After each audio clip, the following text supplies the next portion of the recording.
You're listening to New Hampshire Has Issues, and I am your host, Liz Canada, racking my brain trying to make a joke at the top of this episode, because usually my episodes start with an exchange with the guest, and then it's sort of funny, and the music comes in, and then we get into the full interview.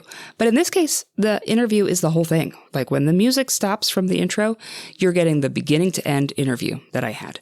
So instead, I'm just going to share that this podcast has now been happening for 6 months. First episode came out on May 6th, which was like 67 lifetimes ago. I'm so sorry to the parents of middle schoolers for using that number in this day and age. So much has happened in our state and our country since then. And thank you for listening to this podcast as we journey through this very weird place together. If you would like to support the show, you can visit patreon.com/NHHasIssues. If you have an idea for an upcoming episode, send me an email, newhampshirehasissues@gmail.com. Now, usually at the beginning as well, I talk about how I am future Liz and I'm passing it back to me. But before we even get to the episode, we're going to really flash back to past tense Liz. And in this case, past tense Liz and Kayla from episode 1, because at the very end of the episode, we have a little exchange. And I think that is the perfect place to begin this episode. Thank you for listening. Liz, who is your dream guest for this podcast? Oh my God. Who is my dream guest on this Present podcast? company excluded, obviously. Oh, yes. We start with a dream and we work our way down. So we're at the peak. We can only go down from here. Yeah, like our U.S. senators, our congressmen, like that would be really, really great to talk to them about the pairing up of D.C. and New Hampshire. Like, how do those things work together? That'd be really fun. Yeah. That would be a dream. That's like a huge, huge request. Yeah. Yeah. Reach for the stars.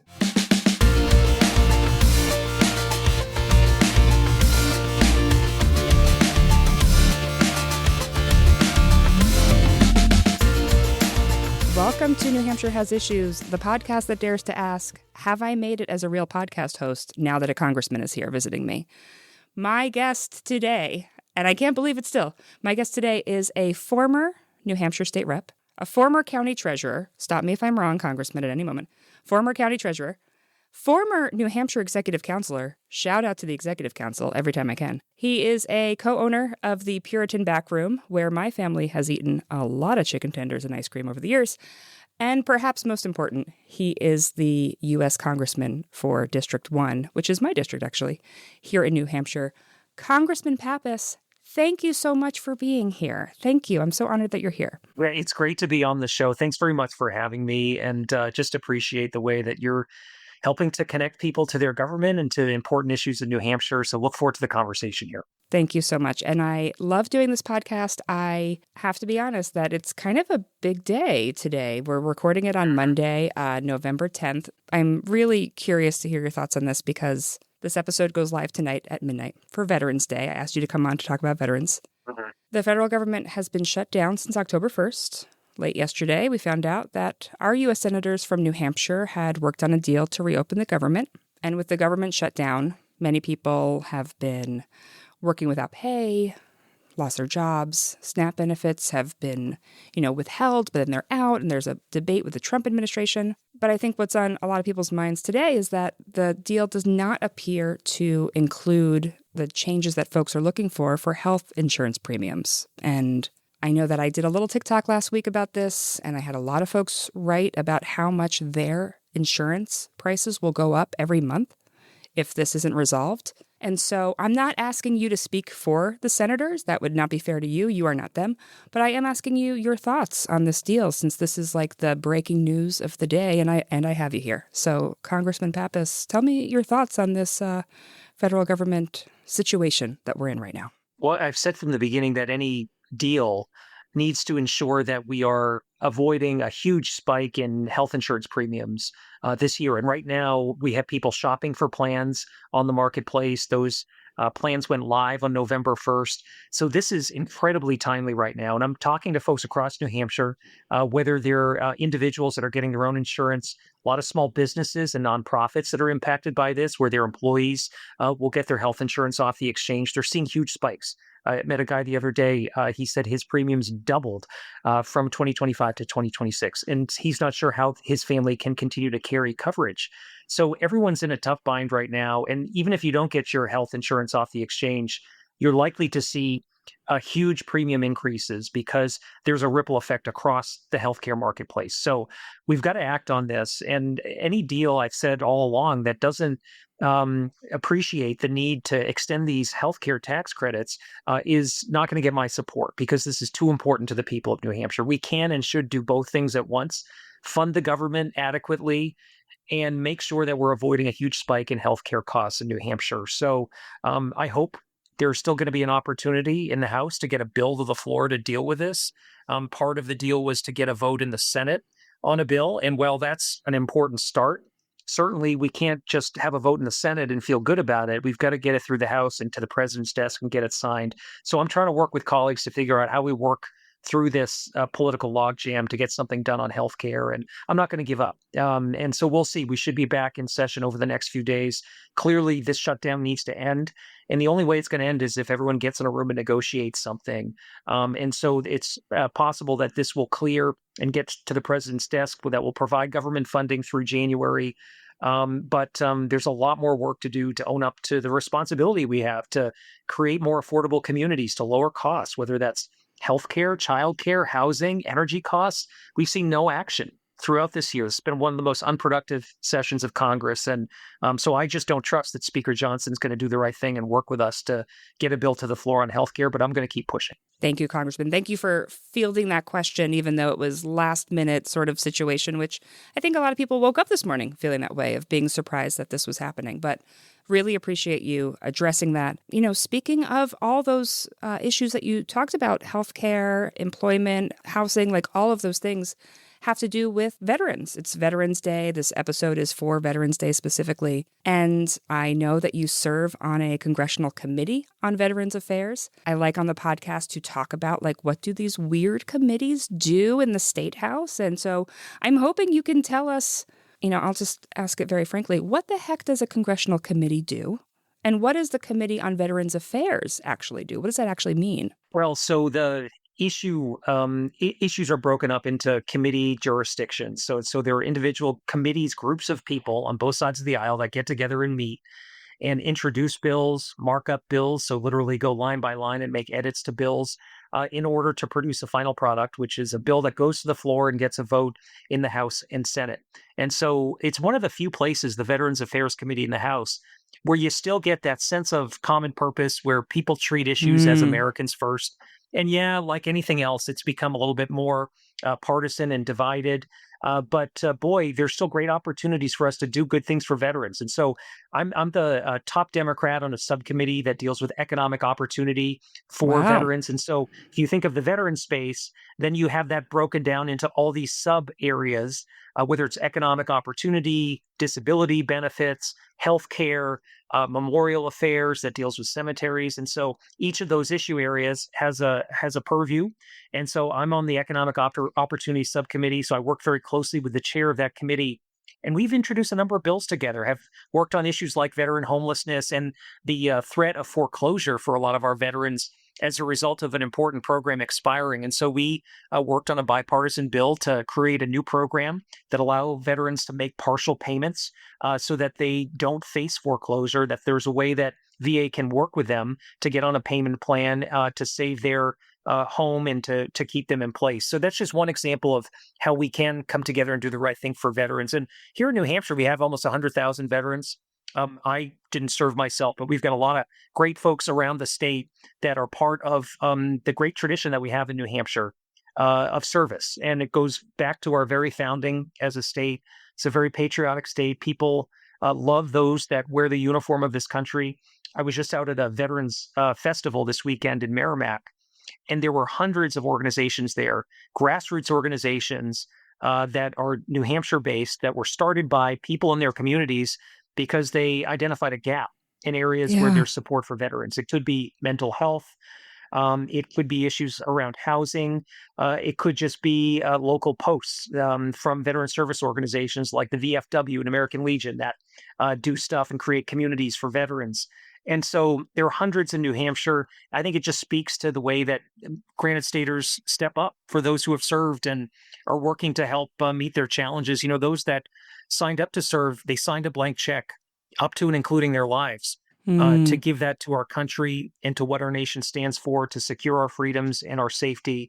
And we all owe them a debt and have to work to pay that down. So I try to do that through my work on the committee in Washington, but there are lots of great ways that happens at the local level here in New Hampshire. And so we try to lift that up as best we can. That's incredible. And the committee work and so forth, let me ask you, how much do you enjoy that those little committee meetings on a scale of 1 to 10? How much fun are you having in those meetings on a day-to-day basis? I would say it's, out of what goes on in D.C., I think it's like an 8 or a 9. Okay. Usually I'm learning something. You get witnesses in that give you their sort of reflections and feedback on legislation, talk about some of the challenges that are out there. So, and there's always a great way that you can kind of bring in the local flavor, whether I get comments from local veterans on legislation or just what you try to do in the legislative process is to create a feedback loop.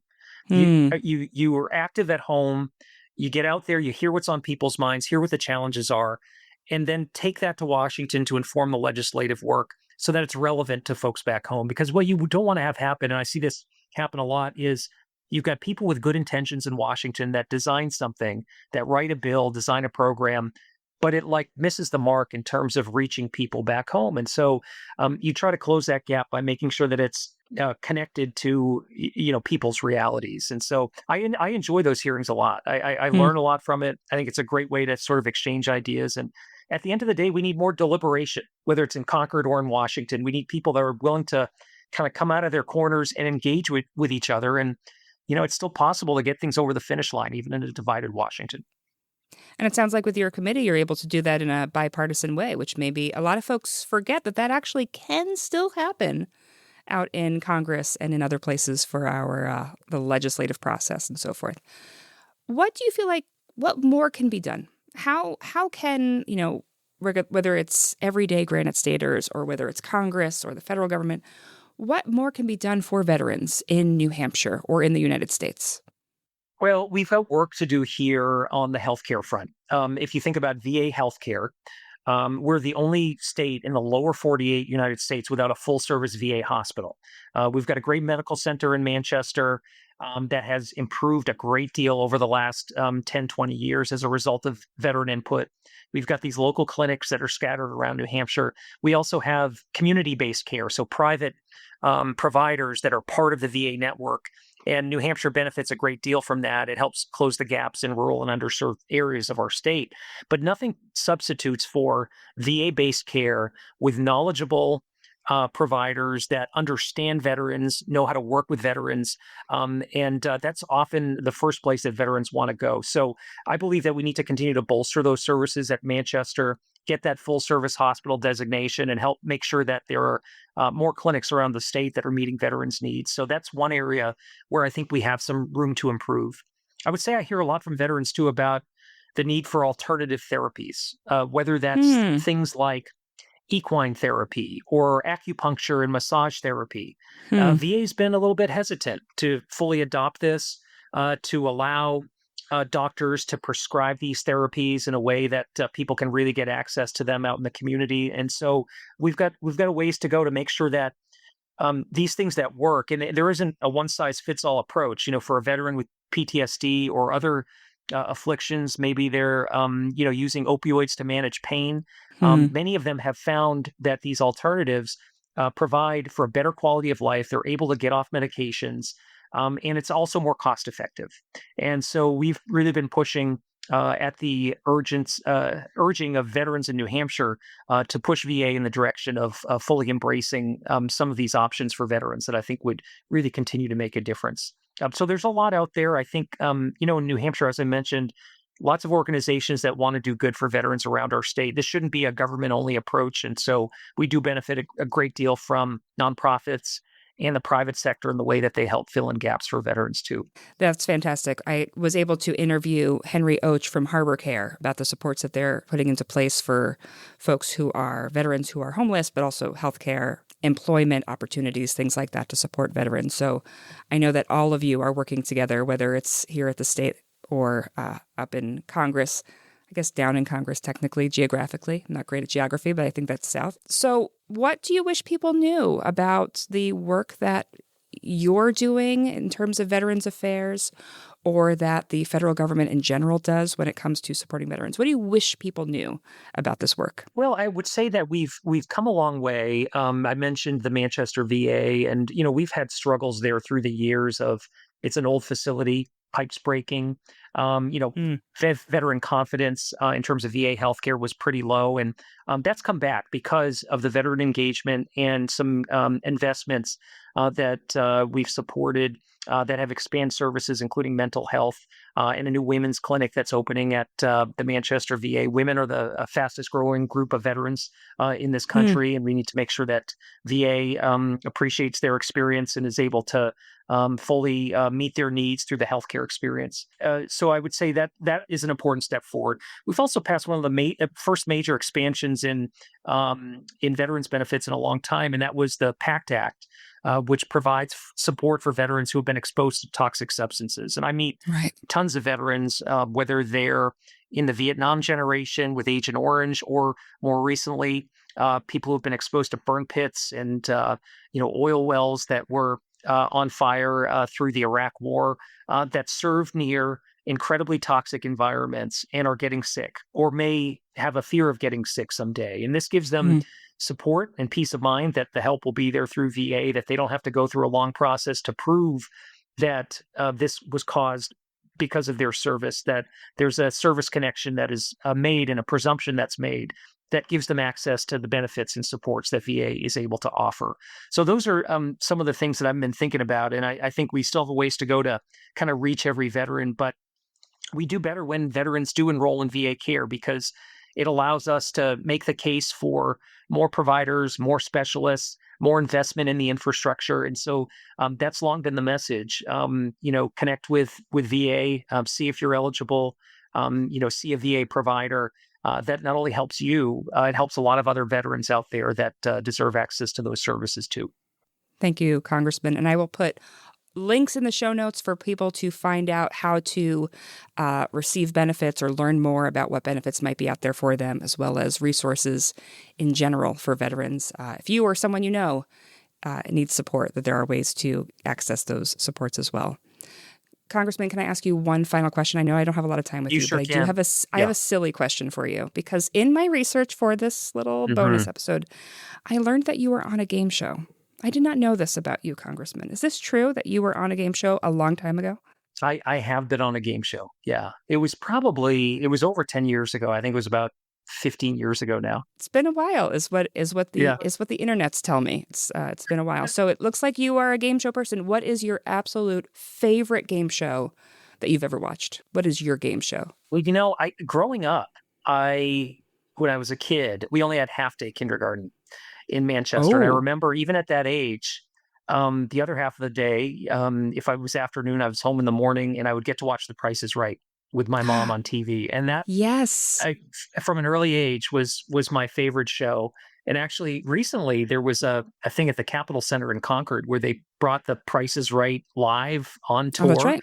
And so they had kind of a mock Price is Right where they called people up from the audience and they bid on the products, and they had the showcase showdown at the end. So I don't know. I feel like that's the one I connect with the most. But I watch a lot of Jeopardy, sometimes Wheel of Fortune. And I like trivia, generally speaking. Price is Right is such maybe like a universal experience. Summertime, home, watching it with your grandparents. Like that was my entire childhood, just watching Price is Right every day in, day out. Plinko for life. That's what I believe in. That's right. That was always the best game. It's the best one. It is the best one. Congressman, I really appreciate you taking time and chatting with me for all the work that you're doing in D.C. and here in New Hampshire as well. Where can folks maybe find you on Veterans Day? You're going to be out and about. You're going to be in D.C. What's your plan for Veterans Day? We'll be out around. We're going to visit with some veterans at a local post. And so we're really excited to, engage with folks on Veterans Day as we always do. But one thing I'll remind people is that Veterans Day is a day, right? It's a day on the calendar, and we've got to figure out how the other 364 days of the year, we don't forget the veteran community, that it's not just about the public ceremonies, that it's about action and deeds and steps that we can take to actually make good on the platitudes and the promises we make on Veterans Day. That's exactly right. Thank you, Congressman. Beautifully said. I hope you have a wonderful rest of your day. And it sounds like you guys are going to be getting back to work very soon in D.C. So thank you. Nice to be with you. Thanks.